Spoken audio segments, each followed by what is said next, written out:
आरोही अभी भी बेहोश थी। सरता जी ने विहान से कहा कि तू इसे अपने रूम में ले जा। पता नहीं इस हालत में बेचारी को क्या क्या देखना पड़ेगा।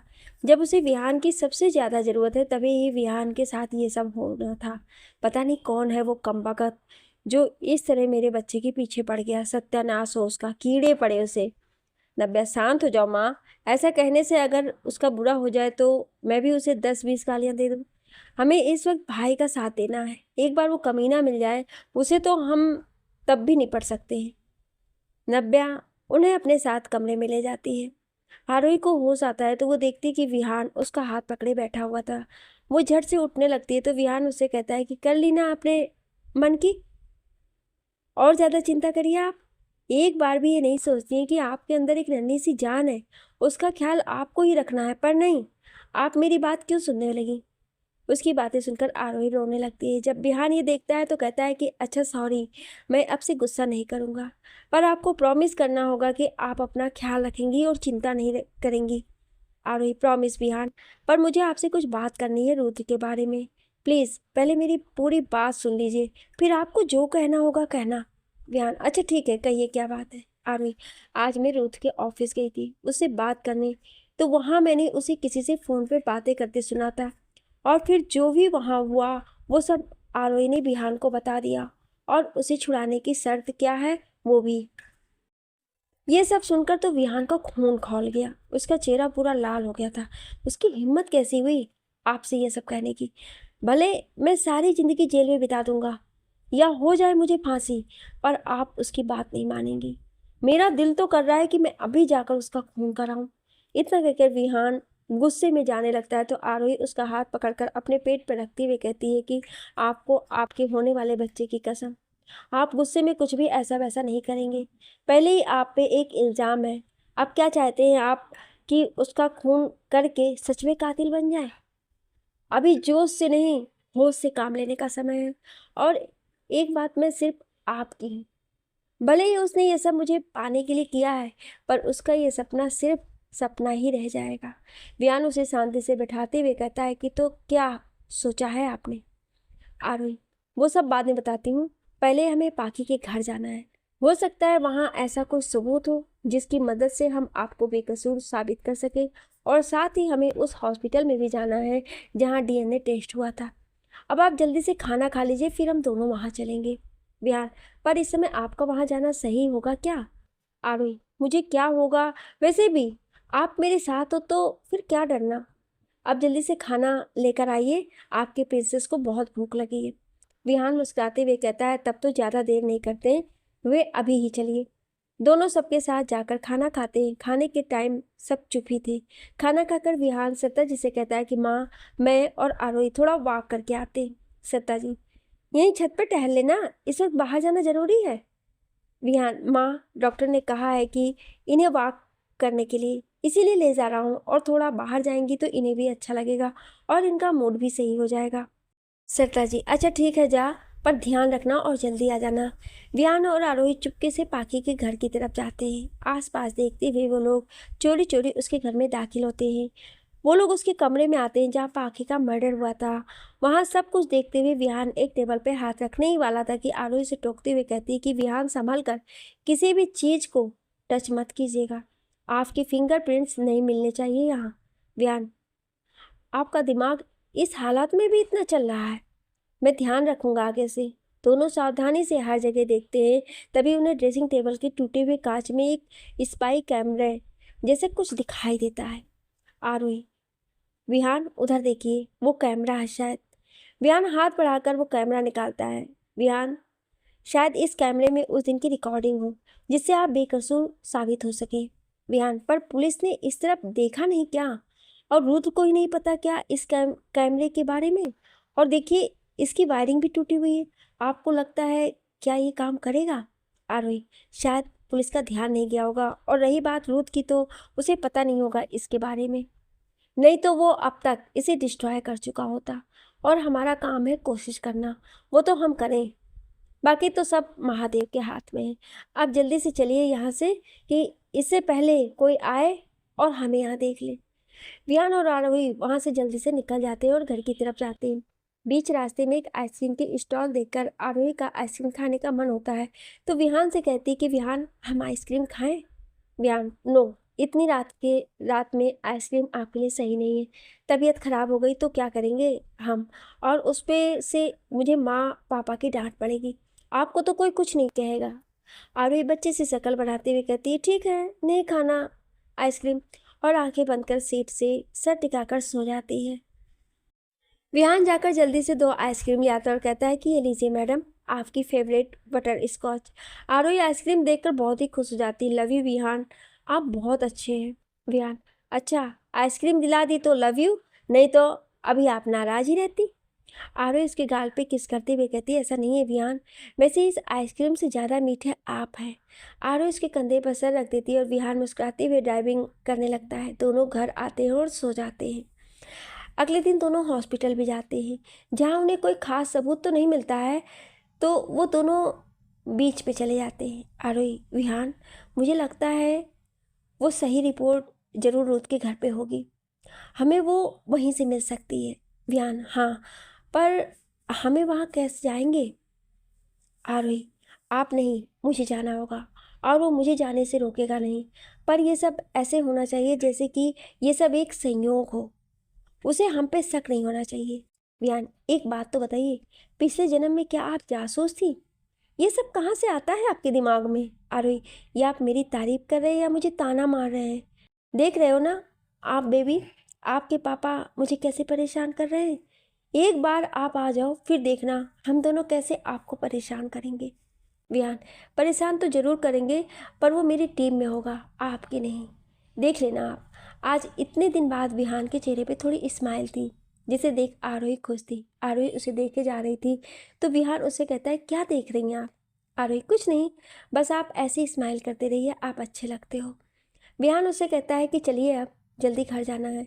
इतना दिमाग लगाती हैं आप, देखना हमारा बेबी बहुत ही इंटेलिजेंट होगा और सीबीआई या रॉ ऑफिसर बनेगा, फिर इसी तरह बहुत सारे डिफ़िकल्ट केस सॉल्व करेगा। अरे वाह, इतना सब प्लान कर लिया आपने, धन है आप। वैसे कोई नाम सोचा है आपने ऑफिसर का या नहीं। बयान, ओ नो, नाम तो नहीं सोचा अभी तक, पर कोई ना कोई मैं सोच लूँगा, अभी तो जूनियर को आने में टाइम है ना। आरोही उसका हाथ पकड़कर घर जाती है तो देखती है कि अजय जी बैठे थे। अजय जी, अरे विहान, कहाँ जाने गए थे तुम, कितनी बार कॉल भी किया हमने, पर तुमने रिप्लाई ही नहीं किया। विहान, वो मेरा फ़ोन साइलेंट था। वैसे अंकल, मुझे आपसे और बाकी सबसे कुछ कहना था। अजय जी, जी हाँ, कहो ना। विहान, उन्हें कल रात से लेकर अभी तक की सारी बातें बता देता है, सिर्फ रुद्र वाली बात को छोड़कर। अजय जी, अच्छा, ये एक सबूत तो मिला, चलो अब मुझे वो कैमरा दिखाओ, उसे चेक किया तुम लोगों ने। विहान, वो तो हमने अपने एक बहुत ही करीबी दोस्त के पास रखा है, वही उसकी कॉपी निकाल कर मुझे कल देगा। अजय जी, वो सब तो ठीक है, जब वो कॉपी आ जाए तो मुझे बता देना, अगर उसमें सब सही रहा तो तुम्हें कोर्ट तक जाने की नौबत नहीं आएगी। उनके जाने के बाद सरिता जी आरोही को आराम करने का कहकर विहान को डांटने लगती हैं कि क्या ज़रूरत है तुझे आरोही को साथ ले जाने की। अरे इस हालत में ये सब सही नहीं है, अगर कुछ हो जाता तो। अवधेश जी, देखो विहान, तुम्हारी माँ सही कह रही है, तुम्हें जाना ही था तो मुझे साथ ले जाते। इस समय आरोही को आराम की ज़रूरत है, ना कि इन सब की। आरोही, प्लीज़ आप सब इन्हें मत डांटिए, मैंने ही इनसे कहा था कि मुझे अपने साथ ले चलें। तभी आरोही छींकने लगती है। सरिता जी, क्या हुआ, तुम इतना छींक क्यों रही हो। आरोही, वो मम्मी जी कल आइसक्रीम खाई थी, शायद उसी वजह से हल्का सा जुकाम हो गया है। सरिता जी, बस कर लो अब अपनी मनमानी, देख लिया ना, तुम बच्चों को बस अपनी मन की करनी होती है। विहान, तू ख्याल नहीं रख सकता था। अब एक काम कर, अभी डॉक्टर के पास जा और आरोही का पूरा चेकअप करा ले। विहान, माँ, आप ज़्यादा ही परेशान हो रही हैं और मुझे डांटे जा रही हैं। एक बार बेबी आ गया फिर तो आप मेरी वैल्यू ही नहीं करेंगी। सरिता जी, चल अब नाटक कम कर और शाम की अपॉइंटमेंट ले ले, और आरोही तुम जाकर आराम करो, मैं हल्दी वाला दूध लेकर आती हूँ। आरोही अपने कमरे में जाकर रुद्र को कॉल करती है और कहती है कि मुझे तुमसे मिलना है। रुद्र खुश होते हुए कहता है कि हाँ बताओ ना, क्या बात है, कहाँ मिलना है, मैं अभी आ जाता हूँ। आरोही, नहीं आज नहीं, हम कल मिलेंगे, और कहीं बाहर मिलने का रिस्क मैं नहीं ले सकती हूँ, मेरे सास ससुर यहीं हैं, अगर उन्होंने मुझे तुम्हारे साथ देख लिया तो कोई बखेड़ा नहीं चाहती हूँ मैं। रुद्र, ओके ओके, तो एक काम करो, तुम मेरे घर आ जाओ, हम वहीं बात कर लेंगे और इसी बहाने तुम मेरा मेरे हमारा घर भी देख लोगी और तुम्हें जो भी बदलना होगा तो बता देना, तुम्हारे आने के पहले मैं सब बदल दूंगा। आरोही, वो सब बातें बाद में, पहले कल मिलो फिर बाकी बातें करेंगे। रुद्र खुश होते हुए अपने सेब को बुलाता है और कहता है कि कल आपको सबसे बेस्ट चाइनीज़ खाना बनाना है, कोई गलती नहीं होनी चाहिए, और किसी को कॉल करके कहता है कि उसके घर को अच्छे से सजा दे, डेकोरेशन इतना अच्छा होना चाहिए कि सब देखते रह जाएं। वहीं प्रीति आते हुए कहती, भैया ये सब किसके लिए हो रहा है, कौन है आपकी स्पेशल वन। रुद्र, कल पता चल जाएगा, खुद देख लेना आखिर वो कौन है। आरोही रुद्र से बात करने के बाद अपना सिर पकड़कर बैठ जाती है। विहान हल्दी वाला दूध लेकर आता है तो उससे कहता है कि क्या हुआ, सिर दर्द कर रहा है आपका, लाइए मैं तेल मालिश कर देता हूँ। आरोही, नहीं नहीं, बस जरा सा दर्द है, मैं सो जाऊंगी तो ठीक हो जाएगा। विहान, अरे ऐसे कैसे, मैं हूं ना, मेरे होते हुए ऑलरेडी आप इतनी परेशान हैं, अब थोड़ी सी सेवा का मौका भी दे दीजिए इस तुच्छ बालक को। लेकिन उससे पहले ये हल्दी वाला दूध पी लीजिए। आरोही दूध देखकर मुंह बनाते हुए कहती है कि जरूरी है क्या, आपको पता है ना मुझे ये हल्दी वाला दूध पसंद नहीं। विहान उसे जबरदस्ती गिलास देते हुए कहता है कि मुझे सब पता है, पर माँ ने कहा है कि आपको ये पीना है, और अगर आप ये नहीं पीना चाहती हैं तो ठीक है, मैं खुद काढ़ा बना कर लाता हूँ, वो चलेगा आपको। और कल मैंने आपकी आइसक्रीम वाली बात मानी थी तो अब आपको मेरी बात माननी पड़ेगी। आरोही झट से उससे गिलास लेकर पूरा दूध पीकर उससे कहती है कि नहीं नहीं, काढ़ा नहीं प्लीज। विहान, गुड गर्ल, ये हुई ना मेरी वाइफ जो मेरी हर बात मान जाती है। अब आप बैठिए, मैं आपके बालों में तेल मालिश कर देता हूँ। विहान उसके बालों में तेल मालिश करते हुए कहता है कि वैसे मैंने सोचा है कि अगर हमारी बेटी हुई तो उसका नाम हम रूही रखेंगे, और बेटा हुआ तो अभी, अच्छा है ना नाम। आरोही, नाम तो अच्छे हैं, पर अगर घर पे किसी और ने कोई दूसरा नाम सोचा हो तो आप क्या करेंगे। रियान, अरे ऐसे कैसे, बच्चे मेरे और नाम कोई और रखेगा, कभी नहीं, मैं इस मामले में किसी की नहीं सुनूंगा। उससे बातें करते करते आरोही कब सो गई उसे खुद नहीं पता चला। विहान तेल लगकर उसे ब्लैंकेट उड़ाकर खुद उसके पास सो जाता है। शाम को विहान आरोही को डॉक्टर के पास ले जाता है। डॉक्टर उसका चेकअप करके कहती है कि सब ठीक है, बस उसे अपना ज़्यादा ख्याल रखना होगा और इस तरह बार बार तबीयत खराब करना सही नहीं है। लौटते हुए आरोही विहान से जिद करती है कि उसे पानी पूरी खाना है, पर इस बार विहान ने उसकी जिद ना मानते हुए सीधे उसे घर ले आया, जिससे कि आरोही बहुत ही ज़्यादा नाराज हो गई थी। वो चुपचाप घर आ गई, पर तभी उसके पास रुद्र का कॉल आता है। पहले तो वो बार बार कॉल कट कर रही थी, पर फिर उसने गुस्से में कॉल रिसीव किया। रुद्र, हेलो आरोही, कहाँ गई थी तुम उस विहान के साथ, तुम्हें पता है ना मुझे वो बिल्कुल नहीं पसंद। आरोही का मूड ऐसे ही खराब था तो उसने बोलना शुरू किया, क्या, कहाँ गई थी मैं, पति है वो मेरा, जब तक उसके साथ हूँ तो हर जगह उसके साथ ही जाऊंगी ना, और अब कहीं भी आने जाने के लिए तुमसे परमिशन लेनी पड़ेगी। रुद्र उसके गुस्से से थोड़ा डरते हुए कहता है कि नहीं, मेरे कहने का वो मतलब नहीं था। आरोही गुस्से से बिफरते हुए कहती है कि मुझे तुम्हारे मतलब से कोई मतलब नहीं है, समझे, अब मेरा दिमाग खाना बंद करो और फोन रखो। रुद्र डरते हुए फोन रख देता है और खुद से कहता है कि अरे बाप रे, इतना गुस्सा, शक्ल से तो लगता है कि इतनी स्वीट है पर गुस्से में तो किसी की सुनती ही नहीं है। कोई बात नहीं, एक बार मेरे पास आ जाओ, फिर सारा गुस्सा और अकड़ निकाल दूंगा। आरोही कॉल कट करके बैठती है तो विहान उसे कहता है कि शांत रहिए, इतना गुस्सा अच्छा नहीं है।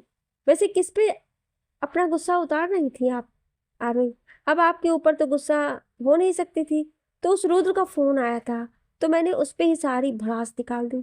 अब आप जाइए, मुझे आराम करना है।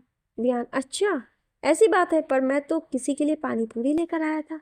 कोई बात नहीं, अब मैं ही खा लूंगा ये सब, मेरी ही किस्मत में लिखा है सब, वैसे टेस्टी है बहुत ही। आरोही देखती है कि विहान के हाथ में पानी पूरी थी तो वो पूछती है कि ये कहाँ से आई। अब वो, मैंने आपको रोड साइड पानी पूरी खाने से मना किया था, लेकिन आपका बहुत मन था तो आपके लिए मैंने खुद ही ये बनाया है, अब आप टेस्ट करेंगी या सच में मैं खा लूँ। आरोही उसके हाथ से पानी पूरी लेते हुए कहती है, जब आपने इतने मन से मेरे लिए बनाया है तो मैं ही खाऊंगी ना। और वो जी भर के पानी पूरी खाने के बाद कहती है कि आप कहाँ ये ऑफिस के चक्कर में पड़ गई, एक पानी पूरी की स्टॉल खोल लीजिए, बहुत अच्छी चलेगी और मैं तो आपकी डेली की कस्टमर रहूँगी, बहुत ही फ़ायदा होगा आपका। वैसे आप ये सब बना रहे थे, किसी ने पूछा नहीं? रिहान, घर पे कोई होगा तो ना पूछेगा। माँ पापा अजय अंकल के घर गए हैं और नव्या कहीं बाहर जा रही थी। मैंने पूछा तो बताया कि कोई ज़रूरी काम है, तो मैंने ही जल्दी आने को कह दिया और वो चली गई। आरोही कुछ सोचते हुए कहती है, मैं कल रूथ से मिलने जा रही हूँ, देखती हूँ कल कोई सबूत मिल जाए तो बहुत ही अच्छा होगा। विहान, पर आप वहाँ अकेले जाएंगी? मुझे बिल्कुल भी अच्छा नहीं लग रहा है, मुझे आपकी फिक्र लगी रहेगी। आरोही, विहान प्लीज़ आप चिंता मत करिए, मुझे कुछ नहीं करेगा वो, और अगर उसने कुछ करने की सोची भी ना तो मैं उसका वो हाल करूँगी कि ज़िंदगी भर पछताएगा कि आखिर क्यों उसने मुझे अपने घर बुलाया। बिहान भी कुछ सोचते हुए उसके पास आते हुए कहता है कि ओके, पर अपना ध्यान रखिएगा वहाँ और जूनियर का भी। लेकिन अगर उसने आपके साथ बदतमीजी की तो फिर ना आपकी सुनूंगा और ना ही किसी और की। उसके बाद सीधा उसके मुंह होगा और मेरा पंच। अरे ओफो, आप शांत रहिए और मुझ पे विश्वास रखिए। अब आपकी इजाज़त हो तो आप ये सब छोड़कर हम कुछ और बातें करें, पर यहाँ नहीं, छत पे। विहान उसे गोद में उठाकर छत पे ले जाता है। आज पूर्णिमा की रात थी, गोल चांद पूरे आसमान में चमक रहा था, बादलों में के बीच लुका छिपी खेलते हुए मदमस्त सा चल रहा था। ऐसा लगा था कि जैसे बस उसे ही हक है इस नीले आसमान पे राज करने का। आरोही विहान से कहती है कि आपको पता है, मेरा बहुत मन है कि मैं बनारस के घाट पे आपके साथ इस चांद को देखूं। सोचिए ना, वो कितना खूबसूरत पल होगा जब हम गंगा किनारे होंगे, पूरा आसमान तारों और चांद से जगमगा रहा होगा, उसमें से आपका साथ, सिर्फ आप और मैं आपके कंधे पे सिर रखकर आपका हाथ पकड़कर आपके साथ रहूं। विहान उसका हाथ अपने हाथ में लेकर कहता है कि आपका यह सपना एक दिन जरूर पूरा करूंगा मैं। दोनों इसी तरह चांद को देखते रहते हैं। अगले दिन विहान आरोही से कहता है कि मैं आपको छोड़ दूं उसके घर। नहीं विहान, मुझे अकेले ही जाना होगा, आप फिक्र मत कीजिए। विहान उसके फ़ोन को हैंड फ्री से कनेक्ट करते हुए कहता है कि वहाँ पहुँचकर आप मुझे कॉल करना, और जब तक आप वहाँ हैं ये कॉल कट मत कीजिएगा, और ये हैंड्स फ्री अपने कान में ही सही से लगा लीजिए।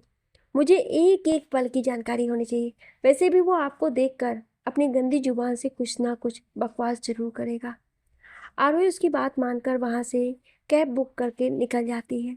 उसके घर पहुँचते ही विहान को कॉल करके अपने बैग में रख लेती है। रुद्र, तुम्हें नहीं पता आज यहाँ आकर तुमने मुझे कितनी बड़ी खुशी दी है। देखना एक दिन तुम मेरे प्यार को जरूर समझोगी। आरोही, अगर तुम्हें यही सारी बातें करनी है तो ठीक है, हम यही बात कर लेते हैं धूप में खड़े खड़े। रुद्र, सॉरी सॉरी आरोही, मैं तुम्हें अंदर बुलाना ही भूल गया। वो क्या है ना, आज तुम इतनी खूबसूरत लग रही हो कि मुझे कुछ समझ ही नहीं आ रहा है कि मैं क्या करूं। प्लीज़ तुम गुस्सा मत होना। रुद्र उसे अंदर ले जाता है। रुद्र ने पूरे घर को सजाया था। देखा आरोही, मैंने तुम्हारे लिए पूरे घर को सजाया है, तुम्हें कोई कमी तो नहीं लग रही है ना? आई होप तुम्हें ये डेकोरेशन पसंद आया होगा। आरोही, मैं यहाँ ये डेकोरेशन देखने नहीं आई हूँ, और आज क्या कोई बारात निकल रही है तुम्हारी जो इतना सजाया है?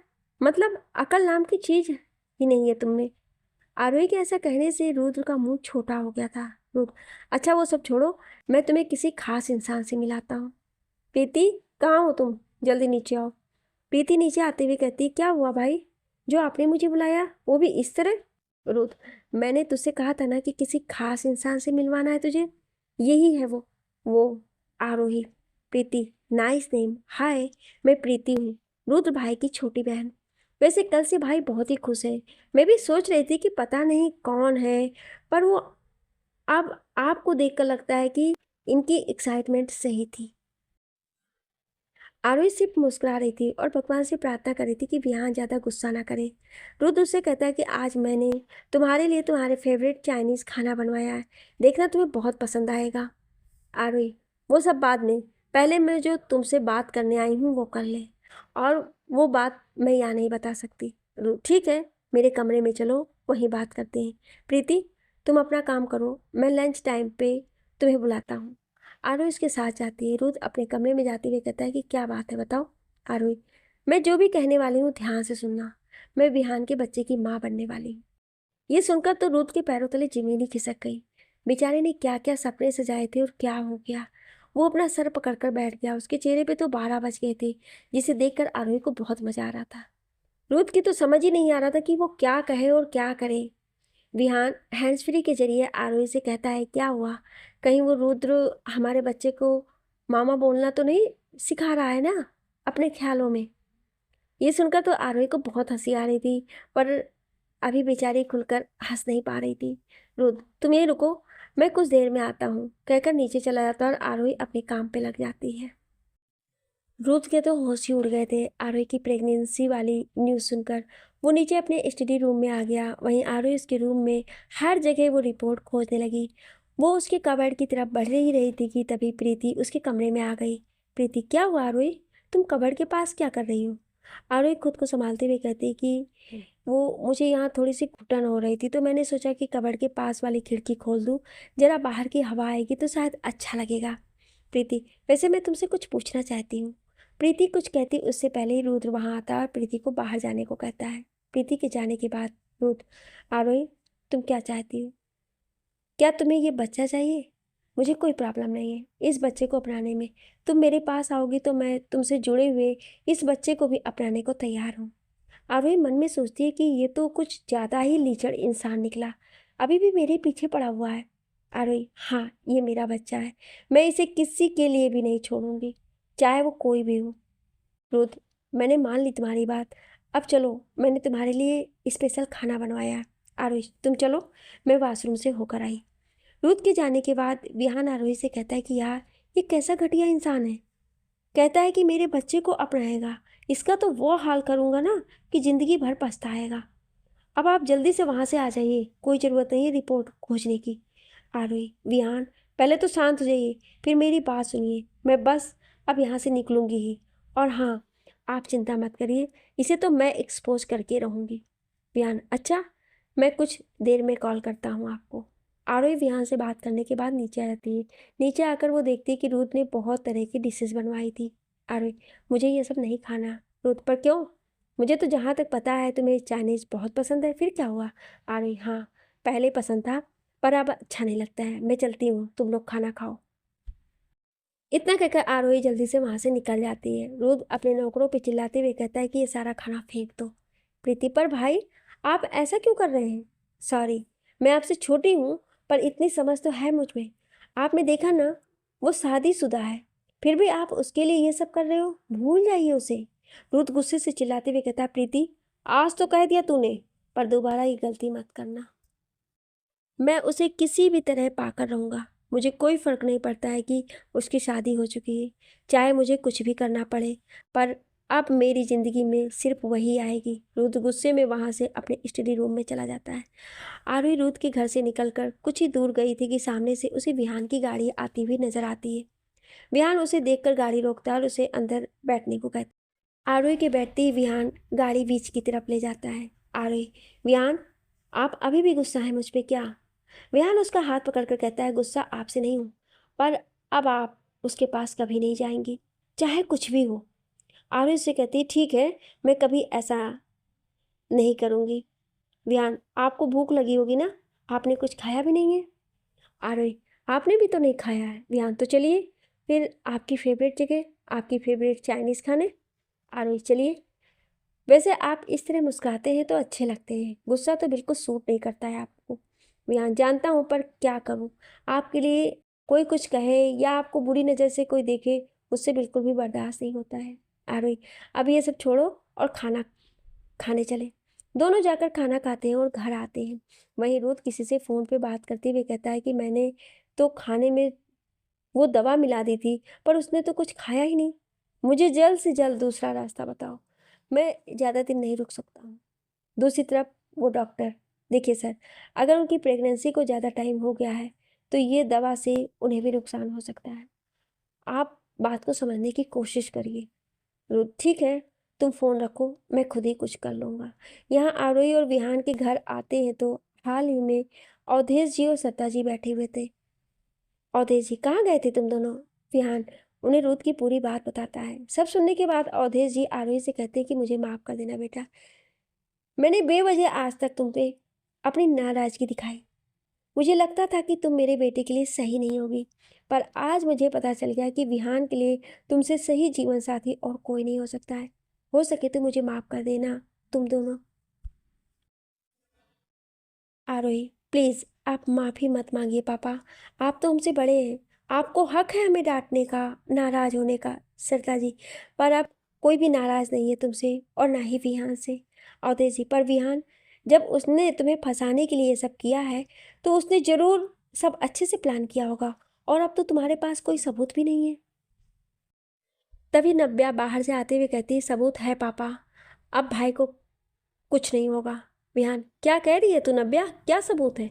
नव्या अपने बैग से एक पेपर निकालते हुए विहान को देती है। विहान वो पेपर देखता है तो उसके चेहरे पे एक बड़ी सी स्माइल आ जाती है। अवधेश जी, क्या है इस पेपर में विहान?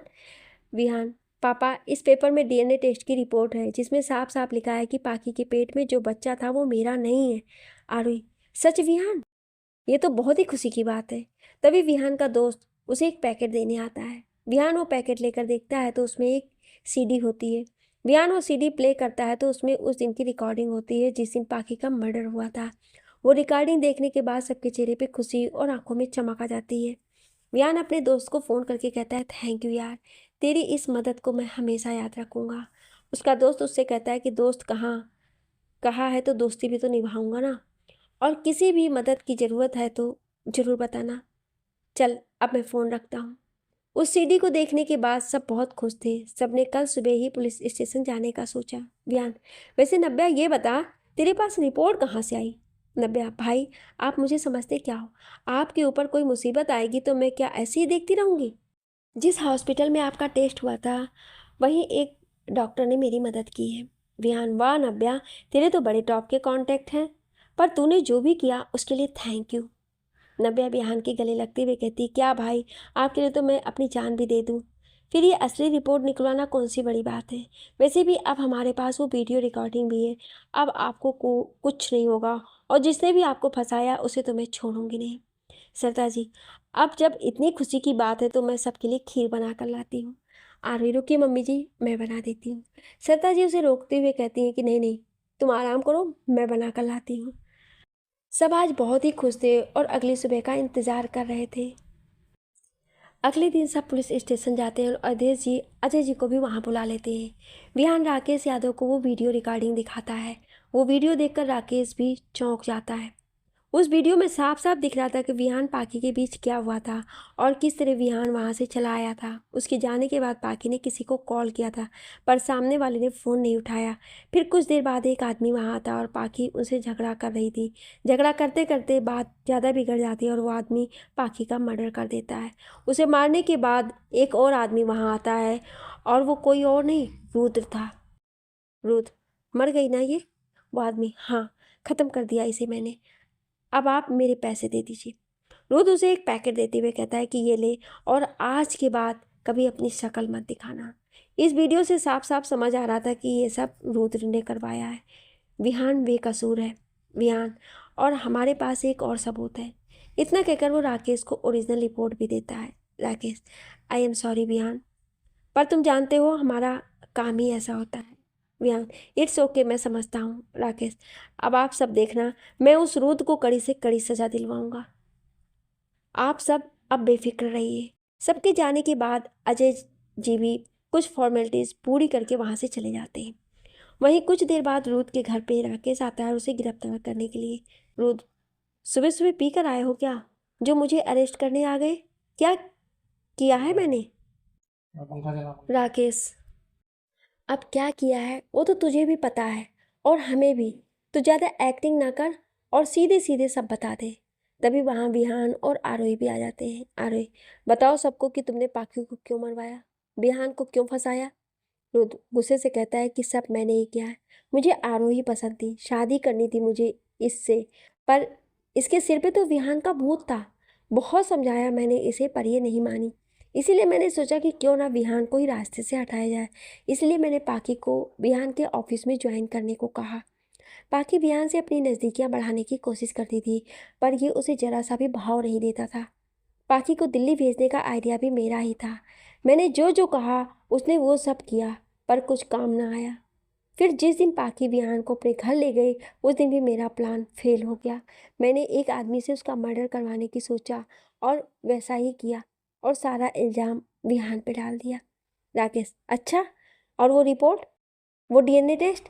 रुद्र: वो सब भी मैंने ही करवाया था, और कनक को भी मैंने ही पैसे दिए थे ये सब कुछ कहने के। मुझे पता था कि पाखी का किसी और के साथ अफेयर था और उसने उसे छोड़ दिया है, इसीलिए मैंने पाखी को विहान के पास जाने को कहा था। इसी बीच उसे ये पता चला कि वो प्रेग्नेंट है, तो उसने भी इस मौके का फ़ायदा उठाने की सोची। उसे भी अपनी इज्जत प्यारी थी, तो उसने मेरी बात मान ली। राकेश: वाह, इतना दिमाग लगा लेता है और इतनी अच्छी एक्टिंग भी कर लेता है। पर तो शायद ये भूल गया था, अभी ऊपर एक डायरेक्टर भी है और वो जो कहता है वही होता है। चल, अब बाकी की ज़िंदगी तो वैसे भी सलाखों के पीछे ही बितानी है, तो वहाँ और भी ड्रामे करना। तभी प्रीति वहाँ आती है, जो कब से सबकी बातें सुन रही थी। नहीं इंस्पेक्टर, मेरे भाई ऐसा नहीं कर सकते, वो बहुत ही अच्छे हैं। ऐसा सब इन्होंने इस आरोही की वजह से किया है। सारे फसाद की जड़ यही है। आप प्लीज़ मेरे भाई को छोड़ दीजिए। प्रीति आरोही की तरफ बढ़ती है और उसे थप्पड़ मारने ही वाली थी कि विहान उसका हाथ पकड़कर उसे रोक देता है और कहता है कि आज हाथ उठा लिया, दोबारा ये गलती करना भी मत।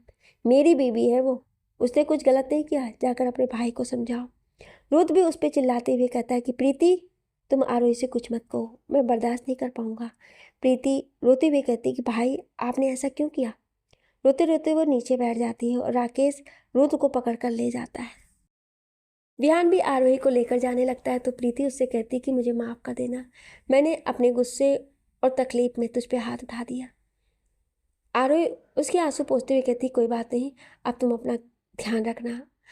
आरोही विहान से कहती कि विहान, अब तो सब ठीक हो गया है, तो हम मंदिर चले भगवान का शुक्रिया अदा करने। विहान: अरे, आपने तो मेरी मन की बात कह दी। दोनों मंदिर जाकर पूजा करते हैं और भगवान से अपनी आने वाली ज़िंदगी की खुशियाँ मांगते हैं। आरोही और विहान वहाँ से निकल ही रहे थे कि आरोही को चक्कर आने लगता है और वो बेहोश हो जाती है। विहान उसे जल्दी से डॉक्टर के पास ले जाता है। डॉक्टर उसे चेक करके कहते हैं कि घबराने की बात नहीं है, अब तो डबल खुशियाँ मनाइए। आप ट्विंस बेबी के पेरेंट्स बनने वाले हैं, पर अब आपको आरोही का और भी ज़्यादा ख्याल रखना होगा। थोड़ी कमजोरी है उन्हें, पर अगर वो टाइम से खाना खाएंगी और दवा लेंगी तो सब सही हो जाएगा। विहान ये सुनकर तो और भी ज़्यादा खुश हो जाता है। आरोही अभी भी बेहोश थी, विहान को बस उसके होश में आने का इंतज़ार था। विहान आरोही के होश में आने का इंतज़ार कर रहा था। कुछ देर बाद जब आरोही को होश आया तो उसने विहान को गुस्से में देखा। आरोही: क्या हुआ विहान, आप इतने गुस्से में क्यों हैं? विहान: मैं गुस्सा ना करूं तो क्या करूं? डॉक्टर ने कहा है कि आपको थोड़ी वीकनेस है। मैंने आपसे कितनी बार कहा है कि आप अपना ख्याल रखिए, पर आपने तो मेरी बात ना मानने का सोच रखा है। अब तो आपको और भी ज़्यादा ख्याल रखना है आपका। आरोही: क्यों, हमारा बच्चा तो ठीक है ना? विहान: बच्चा नहीं, बच्चे बोलिए अब आप। हम ट्विंस बेबी होंगे, इसलिए आपको और भी ज़्यादा ध्यान रखना होगा। आरोही खुशी से उछलते हुए कहती है कि आप सच कह रहे हैं, मैं बहुत ही खुश हूँ और अब आप जैसा कहेंगे वैसा ही करूँगी। अब आप जल्दी से मुझे घर ले चलिए। दोनों साथ घर आते हैं और सबको ये खुशी की बात बताते हैं। सत्ता जी दोनों की नज़र उतारती हैं। अवधेश जी और नव्या भी बहुत खुश हो जाते हैं। नव्या जाकर उसके लिए मीठा ले आती है। कुछ दिन रहने के बाद अवधेश जी और सरिता और नव्या के साथ वापस चले जाते हैं। यहाँ विहान आरोही का बहुत ही ज़्यादा ख्याल रखता था। दोनों साथ ही अपने काम पे जाते और साथ ही आते। कभी आरोही को आधी रात को मीठा खाने का मन करता तो कभी चटपटा, पर विहान उसकी हर इच्छा का पूरा ख्याल रखता। उसके लिए ढेर सारे टेस्टी टेस्टी डिशेस बनाता। हर वीकेंड उसे कहीं बाहर ले जाता। विहान के उसके ऑफिस में पूरी डिग्निटी के साथ ज्वाइनिंग होती। देखते देखते 3 महीने बीत जाते हैं।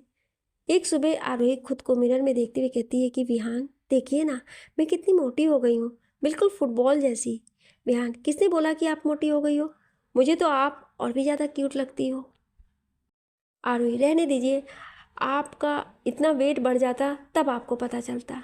विहान उसका हाथ पकड़कर उसे बिठाते हुए कहता है कि आप इतनी परेशान मत होइए, अगर आप ज़िंदगी भर भी ऐसी रहेंगी तो भी मुझे कोई प्रॉब्लम नहीं है। मेरा प्यार रोज़ आपके लिए बढ़ता ही जाएगा, कभी कम नहीं होगा। मैं तो बस उस दिन का इंतज़ार कर रहा हूँ जिस दिन हमारे ट्विंस हमारे पास होंगे। आरोही उसके सीने से लगकर उससे कहती है कि वैसे अभी मुझे कुछ मीठा खाने का मन है। विहान, आप यहीं बैठिए, मैं अभी कुछ बना कर लाता हूँ। देखते देखते आरोही की गोद भराई की रस्म होती है। आरोही और विहान के परिवार वाले आते हैं और बहुत ही अच्छे से इस रस्म को मनाते हैं। पहले तो आरोही अपनी मम्मा राखी जी और भाई बिट्टू से बहुत नाराज़ थी कि वो लोग एक बार भी उससे मिलने नहीं आए थे। पर जब विहान ने समझाया कि मम्मा तो अपने एनजीओ के काम से बाहर थी और बिट्टू तो एमबीए के फाइनल ईयर के एग्ज़ाम्स की वजह से आ नहीं पाया, काफ़ी मनुहार करने के बाद आरोही मान गई। दोनों परिवारों के बीच भी दूरियां काफ़ी कम हो गई थी। आरोही और विहान की माँ यहीं मुंबई में रुक गई आरोही की डिलीवरी के लिए। कुछ दिनों बाद विहान अपने ऑफिस से निकलकर सीधे हॉस्पिटल जाता है जहां ऑपरेशन रूम में आरोही थी। वो लेबर पेन से तड़प रही थी। विहान बाहर बेचैनी से इधर उधर चक्कर लगा रहा था। कुछ देर बाद डॉक्टर बाहर आती है और सबको बधाई देते हुए सत्ता जी से कहती है कि मुबारक हो, आपके जुड़वा पोते हुए हैं। माँ और बच्चा दोनों ही सही सलामत हैं। फिलहाल अभी आरोही बेहोश है। विहान ने जब ये खबर सुनी तो वो खुशी के मारे रोने ही लगा और सत्ता जी के गले लग गया। सरता जी भी खुशी खुशी हॉस्पिटल में मिठाई बंटवाती हैं। फिर वो फ़ोन करके अवधेश जी और नव्या को भी खुशखबरी देती हैं। सरता जी और राखी जी एक दूसरे से गले मिलते हैं और बधाई देती हैं। नर्स दोनों बच्चों को लाकर सरता जी और राखी जी को देती हैं। दोनों को देखकर विहान की आंखें नम हो जाती हैं। विहान दोनों को प्यार से चूम लेता है। कुछ देर बाद आरोही को होश आ जाता है तो विहान दोनों बच्चों को लेकर उसके पास जाता है। आरोही की आंखों में आंसू आ जाते हैं तो विहान उसके आंसू पोंछते हुए कहता है कि अब नहीं रोना है आपको। 2 दिन बाद आरोही को डिस्चार्ज मिल जाता है। सब घर आ जाते हैं। अवधेश जी और नव्या नामकरण के लिए आ जाते हैं। परिवार के हर सदस्य ने अपने हिसाब से नाम सोच रखा था, पर विहान ने सबको स्ट्रिक्टली मना करते हुए कहा कि मेरे बच्चों का नाम मैं ही रखूँगा। सरता जी, क्यों? तेरा और नव्या का नाम हमने अच्छा नहीं रखा क्या? विहान, वही तो, अपने बच्चों का नाम तो आपने रख दिया ना। अब मेरी बारी है और मैं किसी की नहीं सुनूंगा। अवधेश जी, अच्छा बता, क्या नाम सोचा है तुमने? विहान, मैंने तो सोचा कि एक बेटा और एक बेटी होगी, तो उसी हिसाब से नाम सोचे थे। पर अब जब दोनों ही बेटे हैं तो एक का नाम मैं रखूँगा और एक का नाम आरोही। तो मेरे एक बेटे का नाम होगा अभी। अब आरोही आप बताइए। आरोही अपने बेटे को प्यार से चूमते हुए कहती, इसका नाम होगा रिधान। नव्या, वाओ, मेरे दोनों भतीजों का नाम सबसे बेस्ट है। रात में आरोही रिधान और अभी को सुलाने की कोशिश करती है, पर दोनों ही इतने शैतान हैं कि सोते ही नहीं हैं। विहान आकर अभी को गोद में लेता है और आरोही रिधान को, और दोनों उन शैतानों को सुलाने लग जाते हैं। दोनों के सोने के बाद आरोही विहान से कहती है, आप खुश हैं ना? विहान, मैं खुश नहीं, बहुत ही ज़्यादा खुश हूँ। आपने मेरी फैमिली कंप्लीट कर दी। पर आपने ऐसा क्यों पूछा? आरोही, वो आपको बेटी चाहिए थी ना, इसलिए पूछ रही थी। विहान, तो ठीक है, हम एक और बच्चा कर लेते हैं।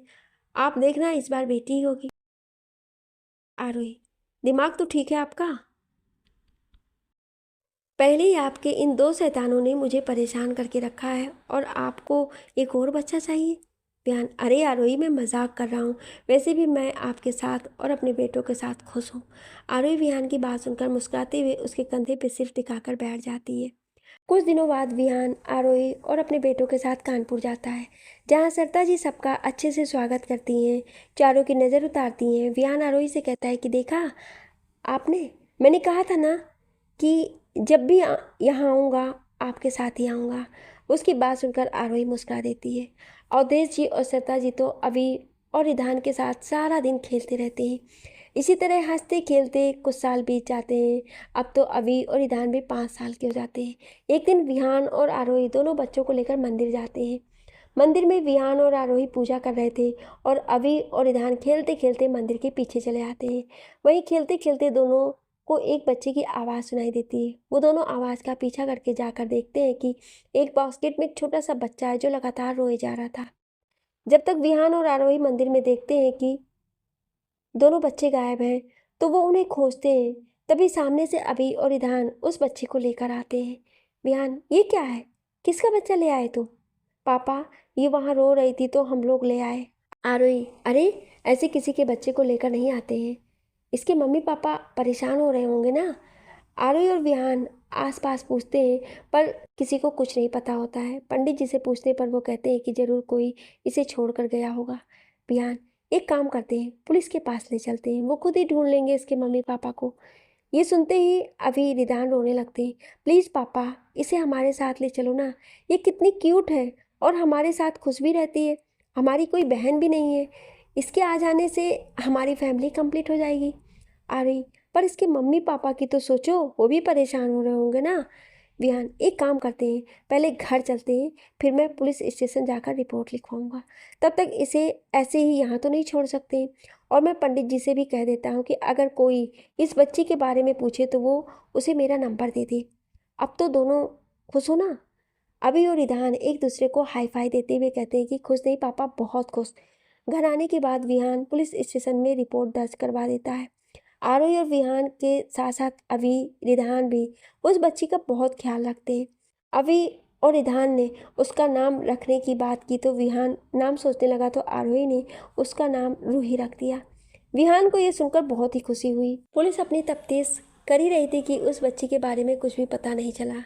एक दिन विहान ऑफिस से घर आया तो उसने आरोही को बताया कि आज इंस्पेक्टर साहब कह रहे थे कि हमें अब इस बच्ची को अनाथ आश्रम में दे देना चाहिए। ना तो अभी तक किसी ने मिसिंग की कंप्लेन की है और ना ही कहीं और से कुछ पता चला है इसके बारे में। मैंने पंडित जी से भी बात की पर उन्हें भी किसी ने नहीं पूछा। आरोही, विहान, क्या हम इसे नहीं रख सकते? मेरा बिल्कुल भी मन नहीं है इसे जाने देने का। बयान, मैंने भी यही सोच रखा है। वैसे भी हमारी कोई बेटी नहीं है और अभी रिदान तो अपनी बहन की तरह ही इसका ख्याल रखते हैं।